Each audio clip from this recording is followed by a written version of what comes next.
Hello hello hello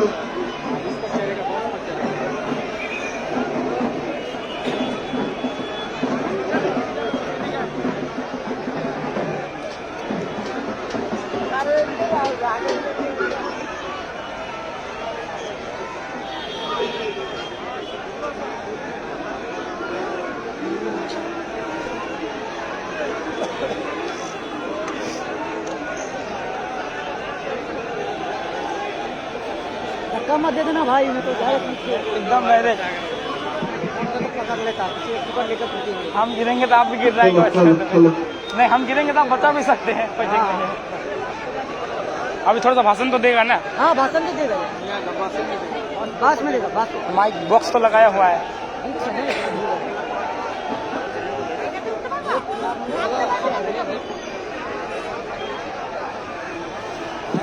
hello शुरू होगा भाषण।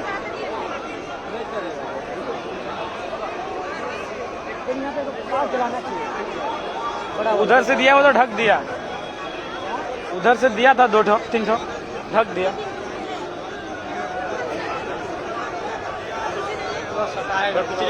सटाएगा तब सिक्योरिटी देके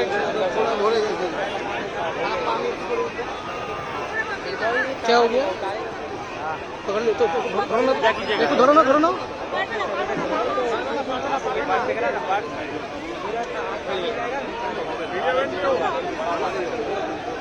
इधर आओ, देखो देखो देखो, इधर देखो,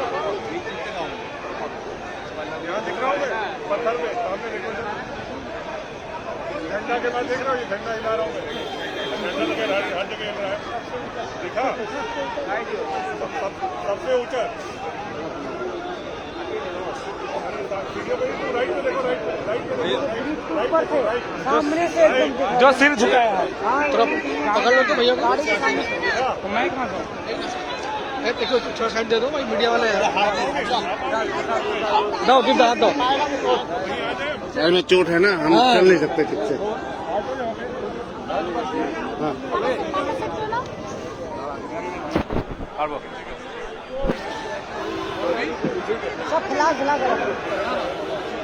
सब फ्लैश कहाँ तक पहुँचेगा? क्या बोल मोबाइल का, हम लोग का मोबाइल का फ्लैश नहीं पहुँच पाएगा ना। आईफोन का तो पहुंच जाएगा। हाँ अभी ठीक दिख रहा है, लेकिन लाइट पाया थोड़ा सा। नमस्कार, ओ कैसे आप सब? बहुत अच्छे।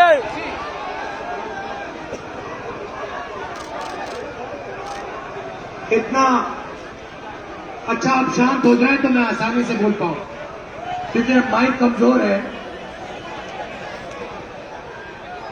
आप सबका मैं दिल से धन्यवाद करना चाहता हूं कि आप यहां आए और इतने प्यार से आपने मेरा स्वागत किया।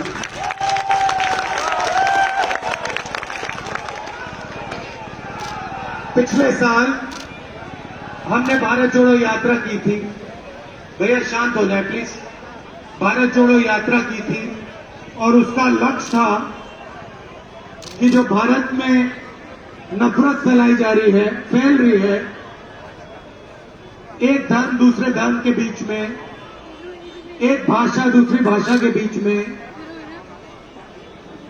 एक प्रदेश दूसरे प्रदेश के बीच में, इसके खिलाफ हम सबको मिलकर खड़ा होना चाहिए। आप सहमत हैं इससे कि देश को नफरत से, हिंसा से फायदा नहीं होता है? ये अगर कोई भी हिंदुस्तानी शांति से आंख बंद करके अपने आप से पूछे कि नफरत से, हिंसा से मेरा फायदा होता है या देश का फायदा होता है, उसको अंदर से ही जवाब मिलेगा कि नफरत से, हिंसा से किसी को कुछ फायदा नहीं होता। मगर हमें देखने को मिल रहा है कि आस्ते आस्ते ये जो मोहब्बत का देश है, इसमें आस्ते आस्ते से नफरत फैलती जा रही है। इसका कारण है, अगर आप किसी भी युवा से पूछो कि आप पढ़ाई करने के बाद करना चाहते हो तो सारे के सारे युवा आपको कहेंगे मैं जॉब करना चाहता हूं, मैं रोजगार चाहता हूं, मैं इंजीनियर बनना चाहता हूं, मैं डॉक्टर बनना चाहता हूं, मैं लॉयर बनना चाहता हूं। मगर देश की सच्चाई है कि आज हिंदुस्तान में अगर हमारे युवाओं को रोजगार चाहिए तो उनको रोजगार नहीं मिल सकता है। ये और जो देश के युवाओं के सपने हैं उन सपनों को देश के युवा पूरा नहीं कर पा रहे हैं और इसके कारण उनके दिल में नफरत, क्रोध और गुस्सा पैदा हो रहा है। तो भारत जोड़ो यात्रा का सबसे पहला लक्ष्य था कन्याकुमारी से कश्मीर हम चले और लक्ष्य था कि हम लाखों युवाओं से, माताओं, बहनों से, बुजुर्गों से बात करें, उनके दिल में जो है उसको सुने और उनका हाथ पकड़े और उनके गले लगे। लोगों ने कहा कि आप कन्याकुमारी से कश्मीर गए, मगर बंगाल का क्या होगा, असम का क्या होगा, उड़ीसा का क्या होगा, नागालैंड, मणिपुर, इनका क्या होगा। इसलिए हमने निर्णय लिया कि हम ईस्ट से वेस्ट, मणिपुर से महाराष्ट्र फिर से भारत जोड़ो यात्रा करेंगे और इसीलिए आज हम यहां आपके सामने खड़े हैं, सिलीगुड़ी में आपके सामने खड़े हैं।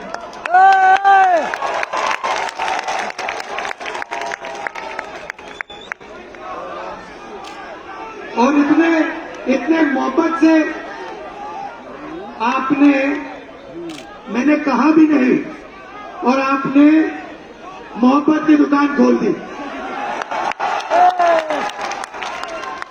और फ्री में, दिल खोलकर। तो इसके लिए मैं आपको बहुत बहुत धन्यवाद करना चाहता हूं। काफी टाइम से ऐसी यात्रा हमने की है और मैं चाहता था कि मैं आपके बीच में आकर ऐसे दूर से नहीं, स्टेज से नहीं, हेलो, स्टेज से नहीं, मगर ऐसे आपके बीच में आके आपकी बात सुनो। यात्रा में हम भाषण 15-20 मिनट का करते हैं, मगर 7-8 घंटे हम आपके बीच में आते हैं, किसानों से बात करते हैं, मजदूरों से, युवाओं से बात करते हैं। हमने इस यात्रा में न्याय शब्द भी जोड़ दिया है। पिछली यात्रा भारत जोड़ो यात्रा थी, इसमें हमने न्याय शब्द भी जोड़ दिया है, क्योंकि हमें लगता है कि हिंदुस्तान में नफरत का कारण, हिंसा का कारण अन्याय भी है। आपने देखा कि दिल्ली में जो सरकार है, पूरा का पूरा काम वो इन बड़े उद्योगपतियों के लिए करते हैं। आपने देखा होगा कि एयरपोर्ट, अदानी जी, एयरपोर्ट्स, पोर्ट्स, माइंस, इंफ्रास्ट्रक्चर, बिजली, पावर, सबका सब 2-3 बड़े बड़े लोगों के हाथ में जा रहा है। मगर अगर कोई व्यक्ति है जो बाहरी का काम करता है और सोचता है कि एक दिन मैं फर्नीचर की कंपनी बनाना चाहता हूं, या अगर कोई है छोटा सा मैकेनिक है और वो सोचता है कि एक दिन मैं ऐसी गाड़ी बनाना चाहता हूं, अपनी कंपनी खोलना चाहता हूं, या एक युवा है जो गरीब है, वो इंजीनियर बनना चाहता है और कहता है मैं इंजीनियरिंग की कंपनी खोलना चाहता हूं, तो उन सब के लिए दरवाजा बंद है। ये जो कंपनी है, ये कौन सी गाड़ी है? टोयोटा गाड़ी है ना। आप समझो, इसका मालिक जापान में मैकेनिक था। मैकेनिक ने काम शुरू किया, आस्ते आस्ते उसने ये टोयोटा कंपनी बना दी। हिंदुस्तान में कोई भी मैकेनिक ये सपना नहीं देख सकता है अगर मैकेनिक ये सपना देखेगा, बाकी लोग उसका मजाक उड़ाएंगे। मगर सत्य है ना, अगर एक बढ़ई ये सपना देखे तो अरबपति लोग उसका मजाक उड़ाएंगे, कहेंगे ये देखो क्या कर रहा है। मगर हम चाहते हैं कि हिंदुस्तान का मैकेनिक, हिंदुस्तान का बढ़ई, हिंदुस्तान का गरीब से गरीब किसान एक सपना देख पाए कि मैं भी बनना चाहता हूं, मैं भी इंजीनियरिंग कंपनी बनाना चाहता हूं, मैं भी यूनिवर्सिटी खोलना चाहता हूं, मैं भी कॉलेज खोलना चाहता हूं। ये तो ऐसा हिंदुस्तान हम चाहते हैं जिसमें जो काम करता है उसकी इज्जत हो। आजकल मुझे कहना अच्छा नहीं लगता है, मगर जो दलाली करता है उसकी इज्जत है, जो काम करता है उसकी इज्जत नहीं है। और अगर हम रोजगार की बात करते हैं, तो जिस दिन जो हमारा हाथ से काम करता है, चाहे वो मैकेनिक हो, किसान हो, बढ़ई हो, जिस दिन उसकी इस देश में इज्जत हो जाएगी, उस दिन आसानी से इस देश के युवाओं को रोजगार मिलना शुरू हो जाएगा। तो ये मैं आपसे कहना चाहता था। आखिरी बात, सामाजिक न्याय की बात करना चाहता हूं। और आप देखें तो जो हमारे आदिवासी भाई हैं, दलित भाई हैं, पिछड़े वर्ग के भाई हैं, बहनें हैं, उनके लिए देश में दरवाजे बंद हैं। तो इसके बारे में भी हमें सोचना है कि कमजोर से कमजोर व्यक्ति, उसको भी लगे कि मेरा देश मेरी रक्षा करता है, उसको भी लगे कि अगर मुझे डर लगता है तो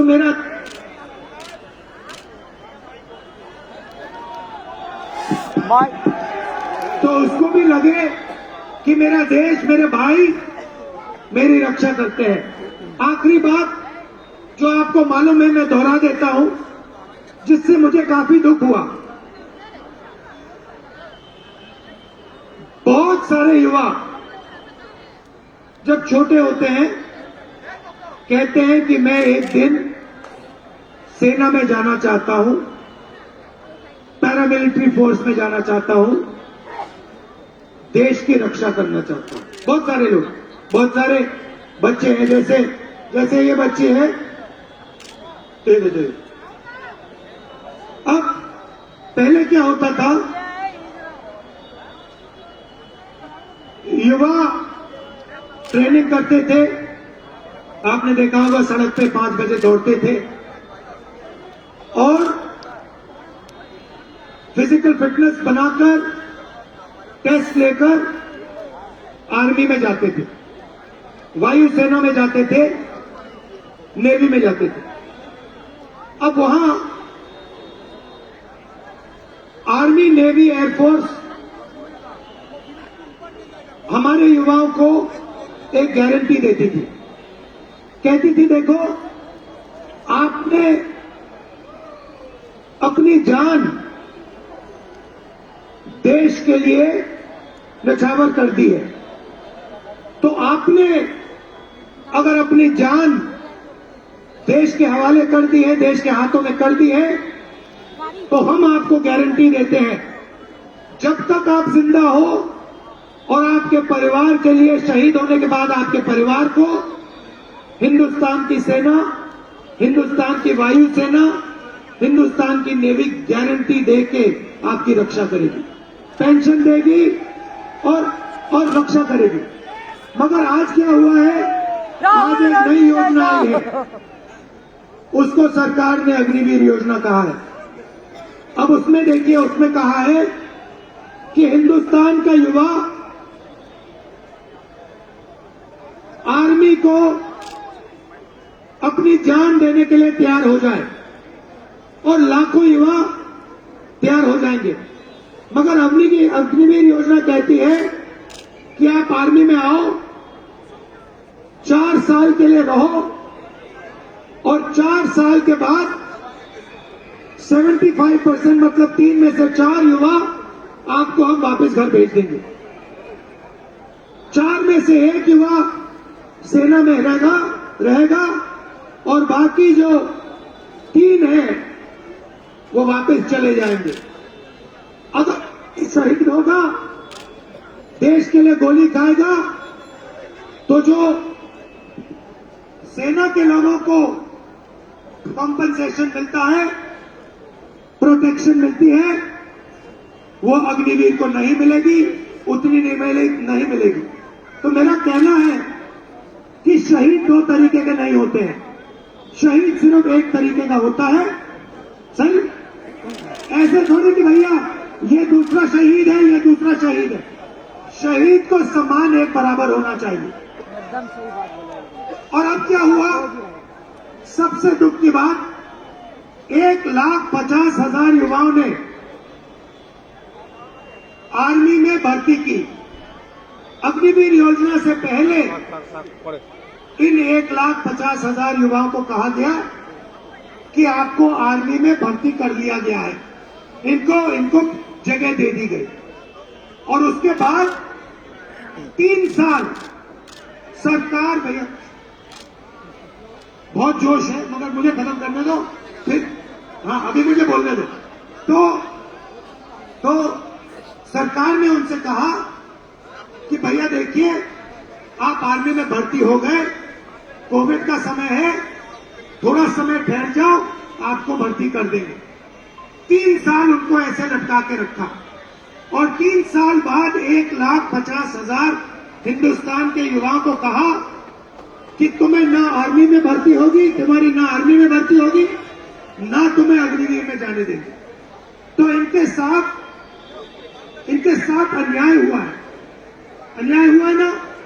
तो ये जो 1,50,000 युवा हैं जिन्होंने आर्मी में भर्ती करवा ली थी, इनके खिलाफ अन्याय हो रहा है और ये गलत है। आप बात से सहमत हो? तो ऐसी बातें मैं उठाना चाहता हूं जो देश में अन्याय हो रहा है और पूरे देश में हर प्रदेश में अलग अलग तरीके से अन्याय हो रहा है। इसलिए मैं आपसे बात करके जो आपके दिल में है उसको सुन के समझ के मैं आपके सामने और देश के सामने रखना चाहता हूं।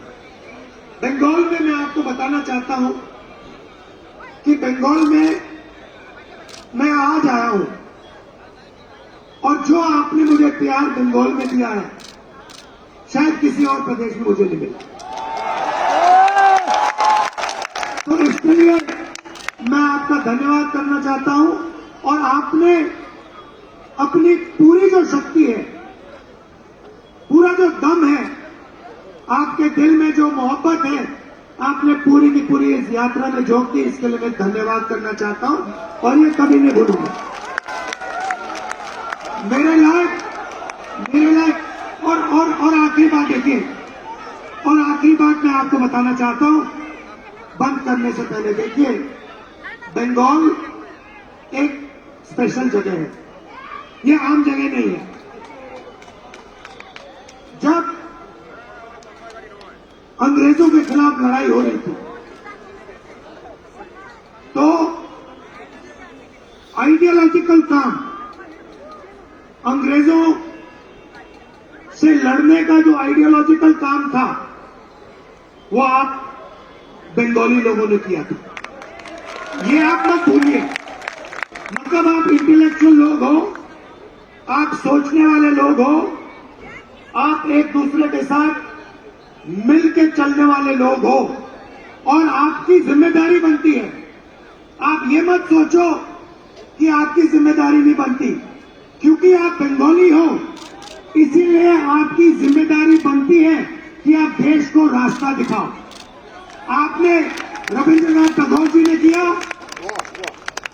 सुभाष चंद्र बोस जी ने किया, विवेकानंद ने किया।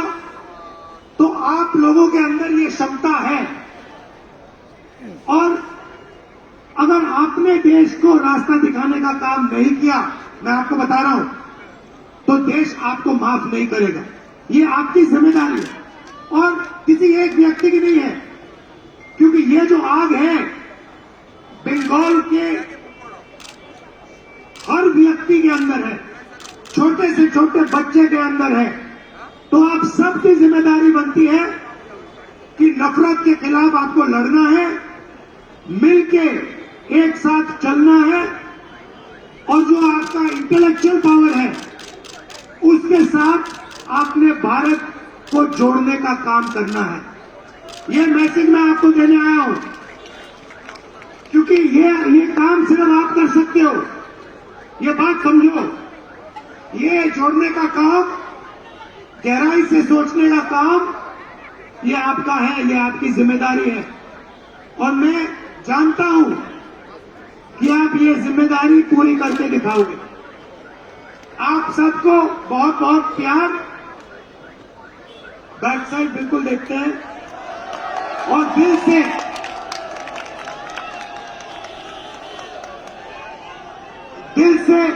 से आपका धन्यवाद।